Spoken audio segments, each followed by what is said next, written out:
हमारे इस विश्लेषण को समझने के लिए आपको फ्रांस के एक बड़े मीडिया हाउस फ्रांस 24 का संपादकीय ध्यान से देखना चाहिए। दुनिया के प्रतिष्ठित मीडिया संस्थानों में गिने जाने वाले फ्रांस 24 के इस संपादकीय लेख का शीर्षक है India's Hindu nationalist takes 17th century king as new and Muslim symbol. इस शीर्षक का अर्थ है कि भारत के हिंदू राष्ट्रवादियों ने 17वीं शताब्दी के एक राजा को मुस्लिम विरोध का प्रतीक बना दिया है। इस लेख में जिन राजा की बात कही गई है वो है हिंदवी स्वराज के संस्थापक और भारतीय गौरव के प्रतीक छत्रपति शिवाजी महाराज। मेरे हाथ में ये आर्टिकल भी है, ये जो एडिटोरियल छपा है फ्रांस 24 में, जो मैंने आपको हेडलाइन बताई थी वो ये लिखी हुई है और किसने लिखा है उस पर किसी का नाम नहीं है ये, लेकिन ये फ्रांस 24 की वेबसाइट पर। शिवाजी महाराज का नाम लेकर फ्रांस 24 ने हिंदू और मुस्लिमों को लेकर नैरेटिव गढ़ा है। मित्रों, छत्रपति शिवाजी महाराज भारत के शौर्य और पराक्रम के प्रतीक हैं, लेकिन विदेश में बैठा एक विशेष वर्ग उन्हें मुस्लिम विरोधी साबित करने पर तुला है। फ्रांस का मीडिया हाउस लिखता है भारत में छत्रपति शिवाजी महाराज की प्रतिमाएं बनाई जा रही हैं और ऐसा मुसलमानों को डराने के लिए किया जा रहा है। आज आपको जानना चाहिए मुस्लिम तुष्टीकरण की राह पर तेजी से बढ़ते फ्रांस को इस समय अचानक छत्रपति शिवाजी महाराज की याद क्यों आ गई, और अगर हमारा देश अपने महापुरुष की महानता का प्रचार प्रसार कर रहा है तो इसमें यूरोप को क्या जा रहा है, इसमें मुसलमानों को डराने का एंगल कहां से आ गया है। इस लेख के शीर्षक को आपने पढ़ लिया, अब जरा सुनिए सभी भारतीयों के लिए सम्माननीय छत्रपति शिवाजी महाराज का नाम किस तरह लिखा गया है। इस संपादकीय में लिखा गया कि भारत में अचानक छत्रपति शिवाजी महाराज की प्रतिमाएं लगाई जा रही हैं। लेख में 29 मई की एक घटना का भी जिक्र है। 29 मई को सोशल मीडिया पर एक पोस्ट करके बताया गया था कि तेलंगाना के संगारेड्डी में छत्रपति शिवाजी महाराज की प्रतिमा स्थापित की गई। लेख के अनुसार छत्रपति शिवाजी महाराज की प्रतिमाएं लगाकर भारत के मुस्लिम समुदाय को टारगेट किया जा रहा है। अब आप ही बताइए, क्या इन दो बातों का कोई मेल हो सकता है? छत्रपति शिवाजी महाराज की प्रतिमाओं से मुस्लिम समुदाय को किस तरह टारगेट किया जा सकता है? साफ पता चलता है ये लेख तर्क और तथ्य आधारित नहीं है, दरअसल ये शब्दों से रची गई साजिश है। छत्रपति शिवाजी महाराज ने मुगलों का विरोध किया था। बड़ी सफाई के साथ मुसलमानों की पहचान को मुगलों से जोड़कर यह नैरेटिव गढ़ा गया, यानी ये मुस्लिम समुदाय के नाम की आड़ लेकर भारत को बदनाम करने की एक और नापाक कोशिश है। यूरोपीय मीडिया छत्रपति शिवाजी महाराज के नाम पर भारत को बदनाम करने का नैरेटिव गढ़ रहा है, तो दिल्ली में खास वर्ग के कुछ नेता और मौलाना मिलकर कुछ ऐसा करने की कोशिश कर रहे हैं जिससे सबसे बड़े लोकतंत्र की छवि खराब हो सके। मित्रों, भारत को बदनाम करने का नया कौमी एजेंडा दिल्ली में तैयार हो रहा है। एक सम्मेलन बुलाया जा रहा है और यह सम्मेलन इसलिए बुलाया गया है ताकि देश के मुसलमानों को लोकतंत्र के खिलाफ खड़ा किया जा सके। यह मंच इसलिए तैयार किया जा रहा है ताकि करोड़ों मुस्लिमों को चुनाव का बहिष्कार करने के लिए तैयार किया जा सके। IMCR यानी Indian Muslim for civil right नाम के एक संगठन ने ऐलान किया है कि 24 जुलाई को दिल्ली में मुस्लिम समुदाय की बड़ी हस्तियां एक बैठक में हिस्सा लेंगी। बैठक में सलमान खुर्शीद, असदुद्दीन ओवैसी समेत अलग अलग दलों के मुस्लिम सांसद मौजूद रहेंगे। इसके साथ जमात-ए इस्लामी, जमात अहले हदीस और all India personal law board के नुमाइंदे भी इस बैठक में मौजूद रहेंगे। बैठक में मदरसों पर बुलडोजर एक्शन, समान नागरिक संहिता समेत मुस्लिमों के अन्य मुद्दों पर चर्चा होगी। भारत के मुस्लिम समुदाय को लेकर आयोजित की जा रही इस बैठक के एजेंडे में सबसे चौंकाने वाला विषय है चुनाव का बहिष्कार। मित्रों, IMCR के मुताबिक बैठक में असहयोग आंदोलन की तर्ज पर मुस्लिम समुदाय द्वारा चुनाव का बहिष्कार करने पर भी चर्चा की जाएगी। संगठन का दावा है कि इस मुद्दे की वजह मुसलमानों की अनदेखी है, लेकिन सवाल उठता है क्या इस तरह भारत के मुसलमानों को लोकतंत्र से दूर करने की कोशिश नहीं की जा रही? जो लोकतंत्र स्वतंत्र भारत का आधार स्तंभ है, आखिर उसके बहिष्कार से क्या हासिल हो जाएगा? कुछ इस्लामिक स्कॉलर तो यह भी मान रहे हैं कि इस बैठक का टारगेट मुस्लिमों की भलाई से ज्यादा सियासी रोटियां सेकना है। 2027 में अपना उल्लू सीधा करने के लिए, अपनी राजनीति चमकाने के लिए फिर से एक मंच सजाने की कोशिश हो रही है। मुसलमानों का कोई भला इस मंच से नहीं होने वाला है। अगर ये मुखलिस होते, शुरू से काम करते, जमीयत काम कर रही है, जमीयत को इनके लुभावने बातों में नहीं आना चाहिए और अपना जो काम कर रही है वो करते रहना चाहिए। यह पहली बार नहीं है जब मुसलमानों के राजनीतिक इस्तेमाल से जुड़े आरोप सामने आए। इन आरोपों से अलग अलग अगर हम इतिहास देखें तो कुछ ऐसे मौके आए जब मजहब और पंथ के आधार पर मुस्लिमों ने चुनावी बहिष्कार चुना और नतीजे बेहद नकारात्मक रहे। पाकिस्तान की साजिशों के चलते कई बार हुर्रियत जैसे अलगाववादी गुटों ने चुनावी बहिष्कार की अपील की थी। इसका नतीजा हुआ कि कश्मीर में स्वस्थ लोकतांत्रिक प्रक्रिया को लौटने में काफी समय लग गया। 2005 में इराक के सुन्नी मुसलमानों ने अमेरिकी प्रभाव का आरोप लगाकर चुनावी बहिष्कार किया। चुनावी नतीजों में सुन्नी समुदाय के नेता सिमट कर रह गए और देश में शिया सुन्नी टकराव की नई लहर शुरू हो गई। 2014 में मुस्लिम देश बहरीन में शिया मुसलमानों ने चुनावी बहिष्कार किया। चुनाव में सुन्नी मुस्लिम दलों की जीत हुई और विपक्ष इतना कमजोर हो गया कि वो आज तक संघर्ष कर रहा है। इतिहास के ये चैप्टर बताते हैं कि लोकतंत्र का बहिष्कार कभी फलीभूत नहीं हुआ है। अगर आईएमसीआर की बैठक में इस मुद्दे पर कोई सहमति बनती है तो इससे देश के मुसलमानों की राजनीतिक भागीदारी कम ही होगी। भारतीय मुसलमानों के लिए ऐसा कोई भी कदम फायदे से ज्यादा नुकसान देकर जाएगा। लोकतांत्रिक व्यवस्था में लोकतंत्र का बहिष्कार एक ऐसा शिगुफा है जो समझ से परे नजर आता है। शायद इसी वजह से कहा जा रहा है चुनावी बहिष्कार एक ऐसा प्रलोभन है जिसके जरिए मुसलमानों के वोट को साथ लाने की कोशिश की जाएगी। मित्रों, इन दिनों एक और नैरेटिव चल रहा है और यह नैरेटिव पुजारियों के खिलाफ तैयार किया जा रहा है। अयोध्या के श्री राम मंदिर में हुई दान चोरी की घटना के बाद सनातन विरोधी क्लब यह नैरेटिव बना रहा है कि सनातन परंपरा में धार्मिक व्यवस्था से जुड़ा हर व्यक्ति भ्रष्ट है, इनके निशाने पर पुजारी भी। इसलिए आज हम सनातनी धार्मिक व्यवस्था पर चोट पहुंचाने वाली ऐसी सोच की वैचारिक मरम्मत करेंगे। मित्रों, हर धर्म की अपनी विशिष्ट पूजा पद्धति और नियम होते हैं। हर पूजा पद्धति में धार्मिक विधान करने वालों की भूमिका तय होती है। सनातन में धार्मिक पूजा पाठ का दायित्व पुजारियों पर है।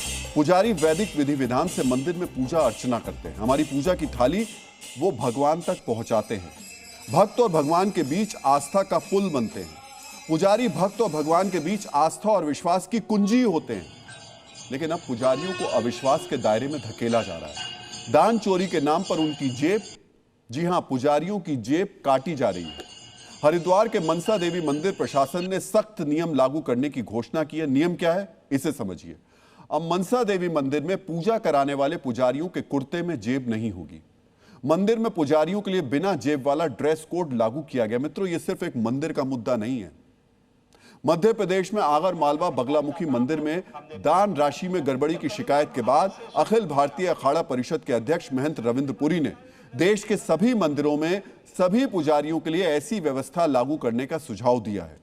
सुनिए महंत रविंद्र पुरी ने क्या कहा।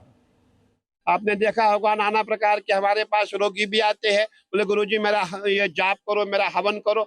अब उसमें पंडित जी ने जेब में कुछ रख दिया, बड़ा इश्यू बन जाता है। मैं कहना चाहूंगा ये उचित नहीं है। और देखिए, जहाँ चोरी हुई है, घोटाला हुआ, वहां तो ठीक है, लेकिन अब तो पूरे भारत में अलग अलग मंदिरों की क्लिप निकल आती है। और इसीलिए मैंने मनसा देवी मंदिर हरिद्वार में उत्तराखंड में मैंने ये किया कि जितने पुजारी है, कोई भी पुजारी अपनी यूनिफॉर्म का जेब नहीं रखेगा। हमारे यहाँ मंदिरों में पूजा का ड्रेस धोती और कुर्ता है, कुर्ते में अब जेब नहीं होगी। हम महंत रविंद्र पुरी का बहुत सम्मान करते हैं। सुनने में उनका सुझाव बहुत अच्छा भी लग सकता है। कुछ लोग मंदिर और दान व्यवस्था में पारदर्शिता के लिए इसे श्रेष्ठ सलाह भी कह सकते हैं। लेकिन क्या वाकई ये सनातन हित में है? क्या सचमुच पुजारियों की जेब काट देने से देवधन की चोरी का पाप रुक जाएगा? क्या आराध्य और आस्तिक के बीच आस्था का पुल कहे जाने वाले पुजारी ही दान चोरी का अधर्म कर रहे हैं? ये बड़े सवाल हैं। इन सभी सवालों पर हम विस्तार से चर्चा करेंगे, लेकिन पहले समझते हैं पुजारियों की जेब काटने की सलाह कैसे सनातनी आस्था के विशाल वटवृक्ष को बौना करने वाली है। इसे समझने के लिए हमें सबसे पहले सनातनी धार्मिक व्यवस्था में पुजारियों की भूमिका और उनके महत्व को समझना होगा। अपनी सांस्कृतिक विरासत को जानना होगा। पुजारी या पुरोहित परंपरा का आरंभ वैदिक यज्ञ परंपरा से माना जाता है। यानी इस परंपरा की जड़ें आज से करीब 4000 साल पहले वैदिक काल से जुड़ी हुई है। ऋग्वेद की प्रथम ऋचा यानी मंत्र में ही यज्ञ के पुरोहित का उल्लेख है। इसमें कहा गया है कि मैं अग्निदेव की स्तुति करता हूं, जो यज्ञ के पुरोहित, दिव्य ऋत्विज आहुति को देवताओं तक पहुंचाने वाले, श्रेष्ठ कल्याण और समृद्धि प्रदान करने वाले। मनुस्मृति में कहा गया है कि पुरोहित यानी पुजारी का मूल धर्म वेद ज्ञान है, केवल कर्मकांड नहीं। ऋग्वेद को मानव इतिहास की सबसे पुरानी जीवित धार्मिक परंपरा माना जाता है। उसकी ऋचा पुजारी का महत्व बताती है। पुजारी आहुति को देवताओं तक पहुंचाता है, यानी वो याचक और देवता के बीच का सेतु है। यह विश्वास और परंपरा करीब 4000 साल पुरानी है। वैदिक यज्ञों में पुजारी के ऋत को ऋत्विज कहा जाता है। ऋग्वेद में अग्नि देवता को ही प्रथम पुजारी कहा गया है। ऋग्वेद में ही यज्ञ में 4 प्रकार के पुजारियों की भूमिका का वर्णन किया गया है। ये पुजारी ऋचाओं यानी मंत्रों का पाठ करने वाले, गायत्री गान करने वाले, ब्रह्म ज्ञान बोलने वाले और यज्ञ कराने वाले होते हैं। आज भी यज्ञ में अग्नि की स्थापना सबसे पहले की जाती है। ये पुजारियों के महत्व का साक्ष्य है। मित्रों, पुजारी शब्द को भी समझ लेते हैं। पुजारी संस्कृत शब्द पूजा से बना है।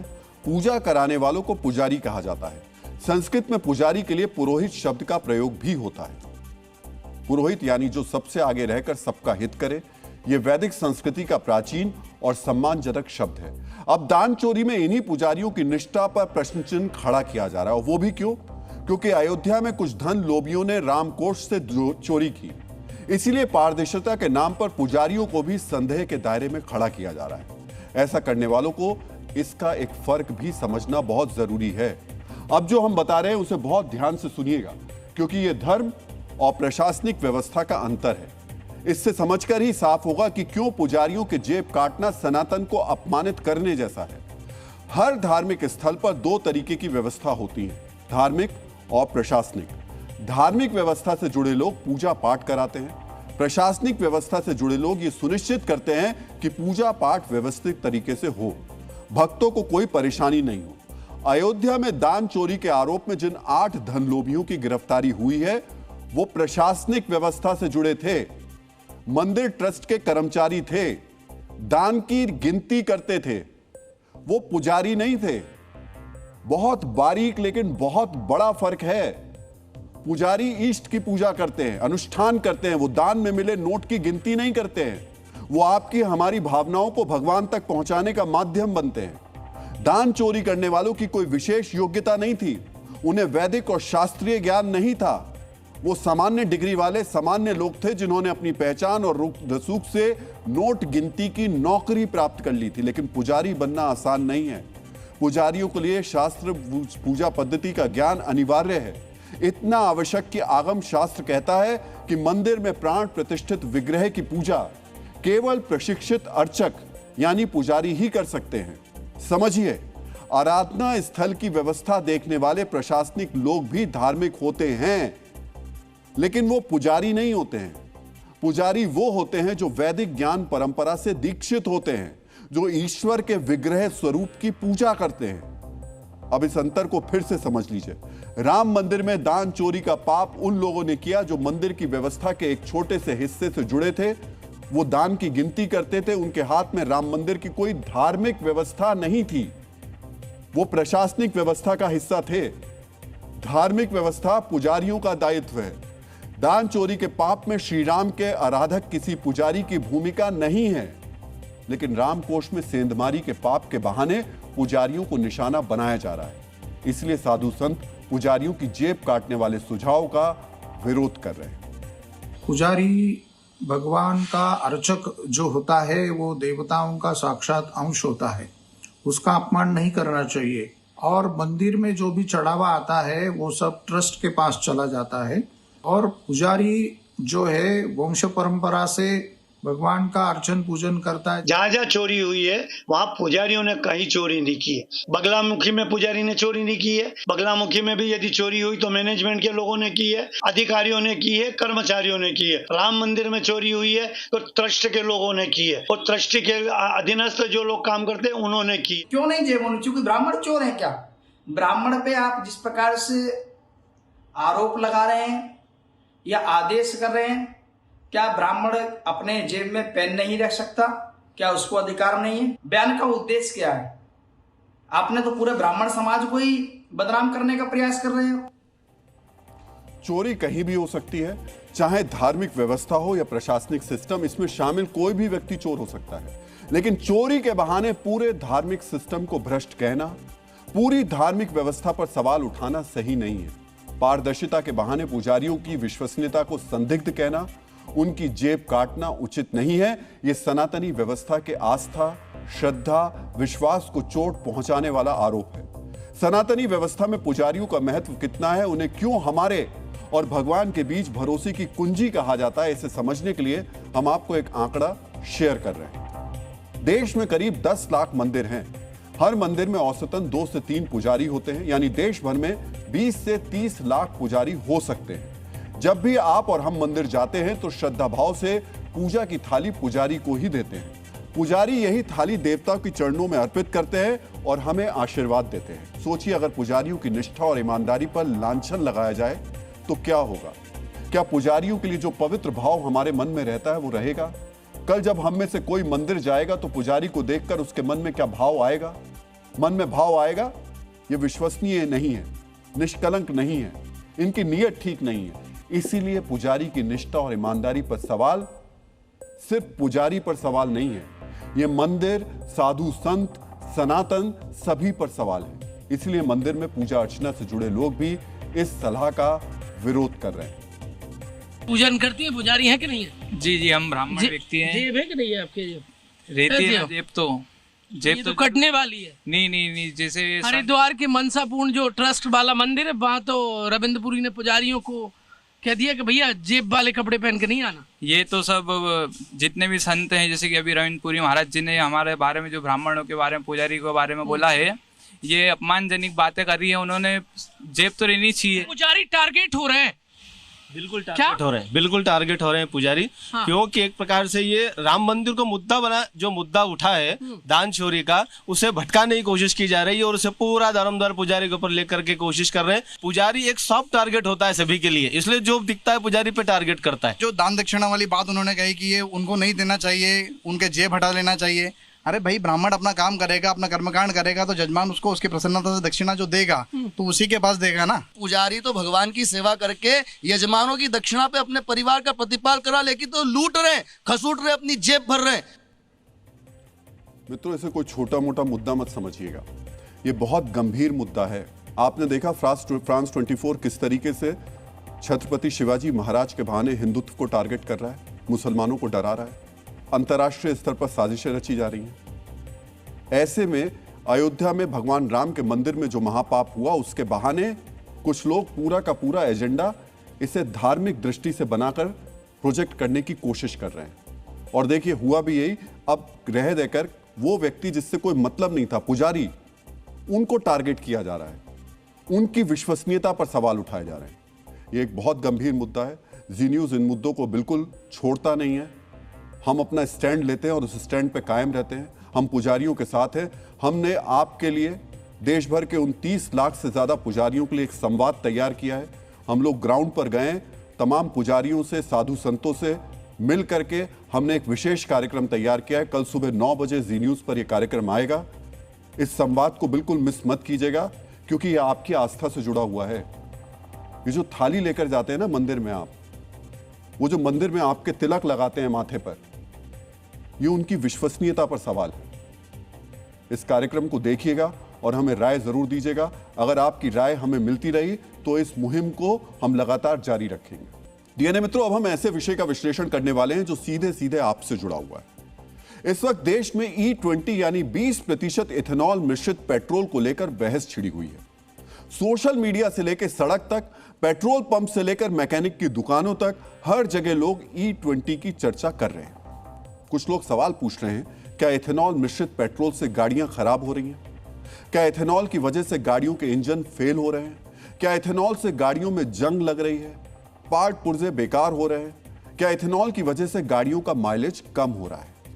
आज हमारे इस विश्लेषण में इन सभी सवालों के जवाब आपको आसान भाषा में मिलने वाले हैं, इसलिए इस विश्लेषण को अंत तक देखिएगा। हमने आपके सवालों के लिहाज से इस विश्लेषण को तैयार करने में ऑटो एक्सपर्ट्स की मदद भी ली है। लेकिन सबसे पहले आपको सोशल मीडिया पर वायरल कुछ वीडियोस और दावे देखने चाहिए जो E20 पेट्रोल को लेकर किए जा रहे हैं। ये तो चंद वीडियोस हैं, ऐसे अनगिनत वीडियोस इस वक्त सोशल मीडिया पर मौजूद हैं। डीएनए मित्रों, ये कहा जा सकता है कि लोगों के मन में कई सवाल हैं, कई संशय हैं, कुल मिलाकर भ्रम की स्थिति है। ऐसे में आम आदमी के संशय को दूर करना जरूरी है। लेकिन इससे पहले E20 को लेकर पेट्रोलियम मंत्रालय का ताजा बयान आपको देखना चाहिए। मंत्रालय ने यह साफ कर दिया कि E20 पेट्रोल ही देश का स्टैंडर्ड यानी मानक पेट्रोल बना रहेगा। सरकार पेट्रोल में इथेनॉल की मिलावट बंद या कम नहीं करेगी। मंत्रालय ने इस मांग को खारिज कर दिया कि जिसमें यह कहा जा रहा था कि पेट्रोल पंपों पर E0 यानी शुद्ध पेट्रोल, E10 और E20 जैसे विकल्प होने चाहिए। सरकार का कहना है कि ऐसा करना बहुत बड़ी चुनौती होगी। मंत्रालय ने यह भी कहा कि सोशल मीडिया पर E20 को लेकर अफवाह फैलाई जा रही है। गाड़ियों के पार्ट्स खराब होने के दावे वैज्ञानिक सबूतों की कसौटी पर खरे नहीं उतरते हैं। डीएनए मित्रों, पेट्रोलियम मंत्रालय, पेट्रोलियम मंत्री हरदीप पुरी, सड़क परिवहन मंत्री नितिन गडकरी सभी बार बार कह रहे हैं कि E20 पेट्रोल से गाड़ियों को कोई नुकसान नहीं हो रहा है। बावजूद इसके सोशल मीडिया पर ऐसे वीडियो वायरल क्यों हो रहे हैं? आज हमने कई शहरों में लोगों से E20 पर सवाल पूछे। हमने ये पता लगाया कि इथेनॉल मिश्रित पेट्रोल को लेकर लोगों का क्या सच में परेशानी हो रही है। लोगों ने क्या कहा, आपको ये भी सुनना चाहिए। एथेनॉल हमें चाहिए ही नहीं। एथेनॉल की जो रिपोर्ट आ रही है, जो बड़ी कंपनियां, अमेरिकन कंपनियां जो कार बना रही है और हिंदुस्तान में उनकी डीलरशिप है, वो ये कह रहे हैं कि हमारी गाड़ियां इसको एक्सेप्ट नहीं कर रही। 20 का एवरेज मेरा दे रहे हैं, मेरे एवरेज 50 का एवरेज देते थे। एवरेज पे बहुत फ़र्क पड़ा, बहुत सी शिकायतें हैं। ज़्यादातर तो एवरेज पे ही फ़र्क पड़ा और गाड़ी पे भी फ़र्क पड़ रहा है। गाड़ी में कोई फ़र्क? एवरेज मेरा कम हो रहा है। एवरेज कम हो रहा है? कम। पहले कितना देती थी, अभी कितना? पहले 40 देती थी, अब लगेगी और वही 35 और 36। इंजन को बहुत ही वो कर रहा है, क्या बोलते हैं उसको, ख़राब कर रहा है। इंजन की जो कैपेसिटी है या उसका परफॉर्मेंस है उसको कम कर रहा है। एवरेज बहुत कम आ रहा है और टैंक्स में डैमेज हो रहा है। ये गाड़ी का माइलेज समझ कितना होगा आप बताइए, क्या जानते हैं? सबसे अच्छी स्प्लेंडर का माइलेज है, इस 40 से ऊपर दे नहीं रहा। सवाल ये है कि माइलेज गाड़ी का कम हुआ, पहले से बहुत कम हो गया। स्कूटी है बर्गमैन, मैं E20 पेट्रोल उसमें यूज़ कर रहा था, जिसके कारण मेरी जो टंकी है वो गल चुकी है। आप इथेनॉल वाला पेट्रोल भरा? नहीं, मैं स्पीड वाला डला रहा हूँ। तो अभी पहले इथेनॉल भराया है? पहले इथेनॉल ही चलता था, चल रहा था, लेकिन स्पीड गिर गई तो फिर ये लेना शुरू कर दिया। तो मन में महंगा पेट्रोल लेने का पर्पज है कि गाड़ी खराब, गाड़ी का जो कलपुर्जे है वो खराब ना हो जाए। इसके अंदर जो पेट्रोल है, पेट्रोल जो E20 है, पहले गाड़ी सही चल रही थी, अब जिसकी जो एवरेज है वो कम हो गई है। आम आदमी के मन में सबसे बड़ा सवाल यह है, क्या उनकी कार का माइलेज E20 पेट्रोल की वजह से कम हो रहा है? लोगों के सवालों से यह साफ है कि अपनी गाड़ी में पेट्रोल भरवाते वक्त वो ये सोच रहे हैं क्या इससे उनकी गाड़ी खराब हो जाएगी।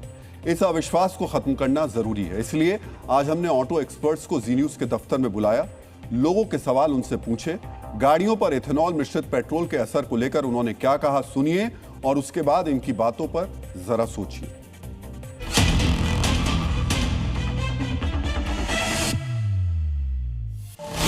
एक गाड़ी है जो उतनी पुरानी है जो आपके पास होगी, लगभग 3 साल 3.5 साल पुरानी गाड़ी है ये, और हमारे साथ 3 एक्सपर्ट हैं और इन्हीं से हम समझने की कोशिश करेंगे कि आप वाकई में E20 से गाड़ियों में प्रॉब्लम आ रही है या फिर ये एक भ्रम की स्थिति है। हमारे साथ 3 खास मेहमान हैं।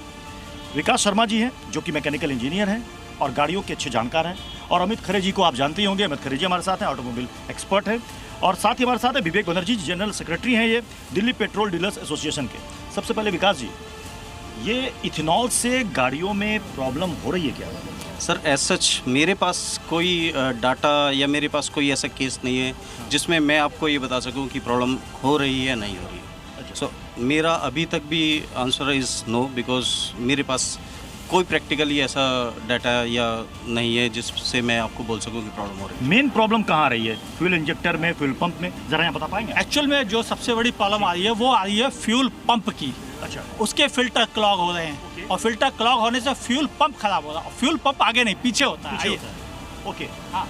फ्यूल पंप के लिए असली जगह ये है, यहाँ से फ्यूल भरने के बाद इस वाली सीट के ठीक नीचे टैंक होता है। उस टैंक के भीतर फ्यूल पंप लगा होता है और वो फ्यूल पंप खराब हो रहा है, जिसको निकालना, चेक करना दोनों। खराब कैसे हो रहा है? क्या उसमें जम जा रहा है? देखिए ध्यान समझिए, एथेनॉल का नेचर है हाइड्रोस्कोपिक और वह पानी खींचता है।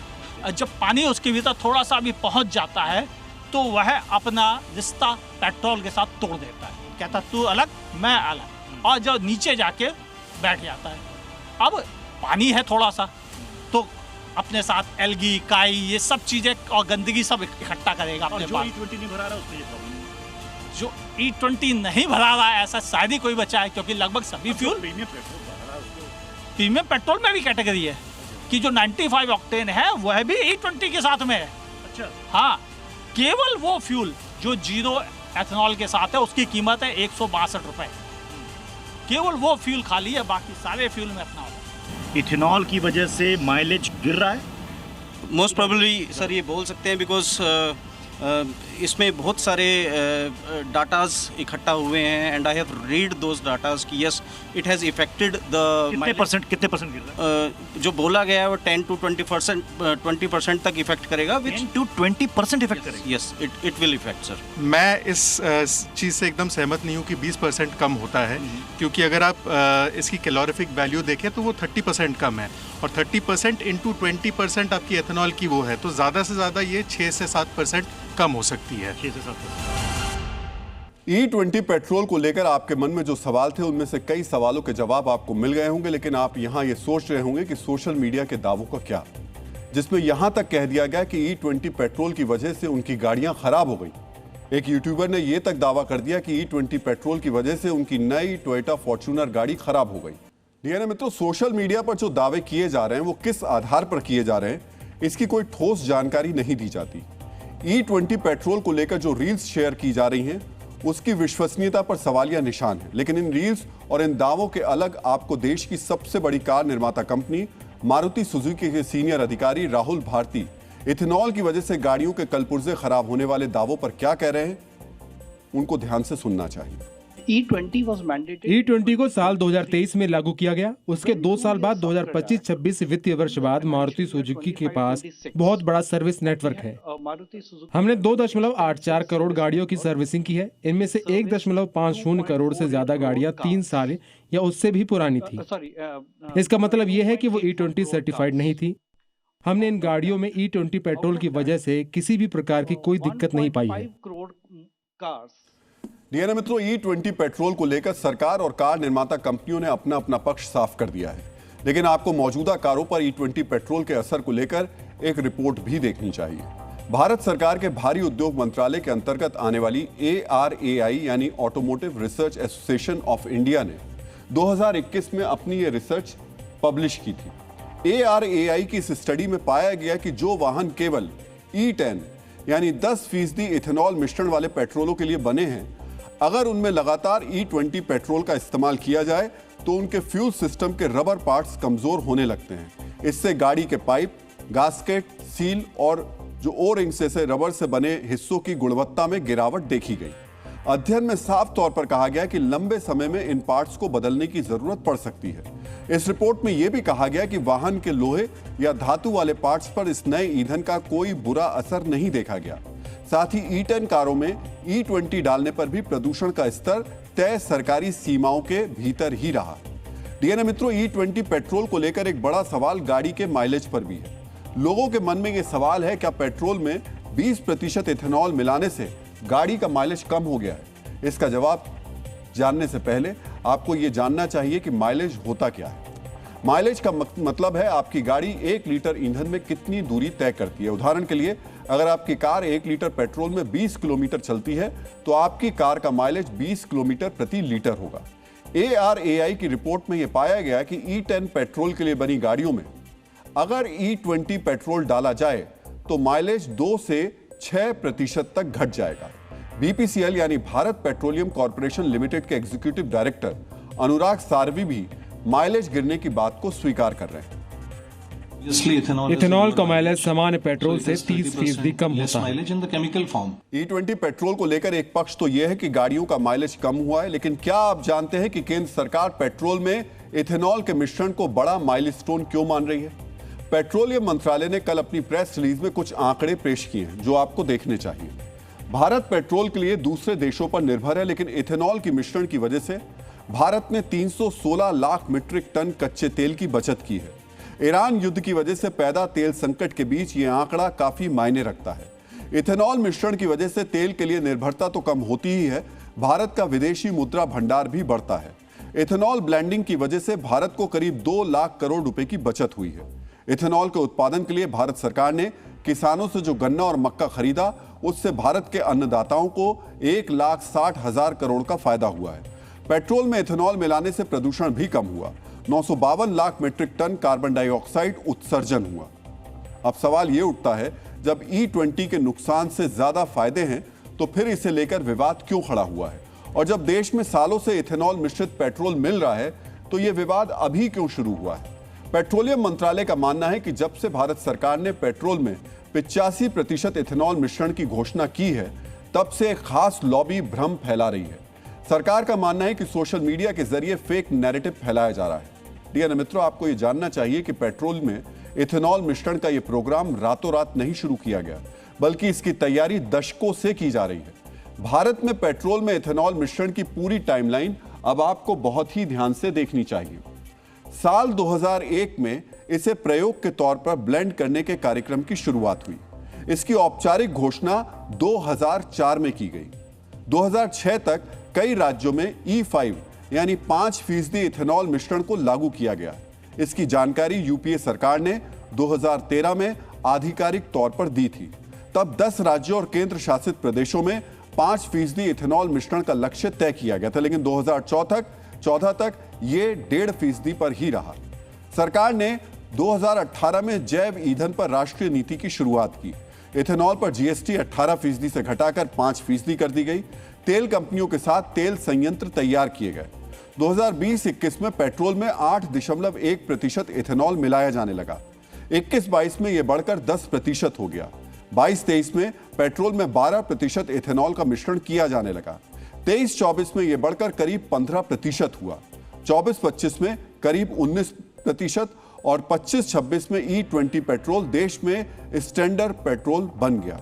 यानी पेट्रोल में अचानक ही 20% इथेनॉल नहीं मिलाया जा रहा है। इसमें करीब 2.5 दशक का समय लगा है और इन 2.5 दशकों में जो भी सरकार रही उसने इसमें अपना योगदान दिया है। साल 2005 में यूपीए सरकार में तत्कालीन पेट्रोलियम मंत्री मणिशंकर अय्यर ने इथेनॉल ब्लेंडिंग पर क्या कहा था, आपको वो भी ध्यान से सुनना चाहिए। हमारी सरकार बस 2 पंक्तियां लिखकर बैठेगी नहीं, काम करेगी। We are a government that works. और हमने आश्वस्त कर दिया है कि एथेनॉल का ब्लेंडिंग होगा पेट्रोल के साथ, और यदि एथेनॉल की उपलब्धि ज्यादा बढ़ती हो तो तब इसको हम बढ़ाएंगे। डीएनए मित्रों, भारत में आज इथेनॉल मिश्रित पेट्रोल को लेकर कई दावे किए जा रहे हैं, लेकिन आपको यह जानना चाहिए कि दुनिया में पहली बार इथेनॉल से चलने वाली कार का आविष्कार पिछली शताब्दी में ही कर लिया गया था। 1908 में फोर्ड कंपनी ने फोर्ड मॉडल टी लॉन्च किया था। इस कार का इंजन इस तरह तैयार किया गया कि इसे चलाने के लिए पेट्रोल, इथेनॉल या इन दोनों के किसी भी मिश्रण का उपयोग किया जा सकता था। फोर्ड मोटर्स की स्थापना करने वाले हेनरी फोर्ड ने आज से 100 साल पहले अपने एक इंटरव्यू में कहा था, भविष्य का ईंधन उस वनस्पति से आएगा जिसमें स्टार्च और शुगर होती है, जो हर साल पैदा की जा सकती है। सेब के बाग, कचरा, कबाड़ की लकड़ी या फसलें, हर उस चीज से ईंधन बनाया जा सकता है जिसे फर्मेंट किया जा सके। दुनिया भर में सिर्फ 1 साल की फसलों से इतना इथेनॉल बनाया जा सकता है जो तेल के सारे कुओं को हमेशा के लिए बंद कर दे। हेनरी फोर्ड की इन बातों को सबसे पहले ब्राजील ने समझा। 1973 में जब दुनिया में तेल संकट पैदा हुआ तो ब्राजील ने इस दिशा में सोचना शुरू किया और आज इथेनॉल के इस्तेमाल में सबसे सफल मॉडल ब्राजील में ही है। ब्राजील में इथेनॉल क्रांति पर 6 जून का हमारा डीएनए विश्लेषण आप यूट्यूब और दूसरे सोशल मीडिया प्लेटफॉर्म्स पर देख भी सकते हैं। उसमें हमने इथेनॉल मॉडल को लेकर हर तरीके की जानकारी दी थी। डीएनए मित्रों, इथेनॉल को लेकर विवाद सुप्रीम कोर्ट तक पहुंच गया है। सुप्रीम कोर्ट में एक जनहित याचिका दायर की गई है। याचिका में कहा गया है कि E20 पेट्रोलियम उपभोक्ताओं को जागरूक करने, ईंधन वितरण में नोजल पर इथेनॉल प्रतिशत प्रदर्शित करने और पुरानी गाड़ियों के लिए सादे पेट्रोल का विकल्प देने की मांग की गई है। याचिका में यह भी कहा गया है कि बिना जानकारी के इथेनॉल मिश्रित पेट्रोल बेचना उपभोक्ताओं के अधिकारों का हनन है। यानी अब यह मामला कार से बढ़कर अधिकार तक पहुंच गया है। डीएनए में अब आज का संदेश, जीवन में पहले जानना सीखिए, फिर मानना सीखिए, क्योंकि जो स्वयं को जान लेता है वो लक्ष्य को पा लेता है।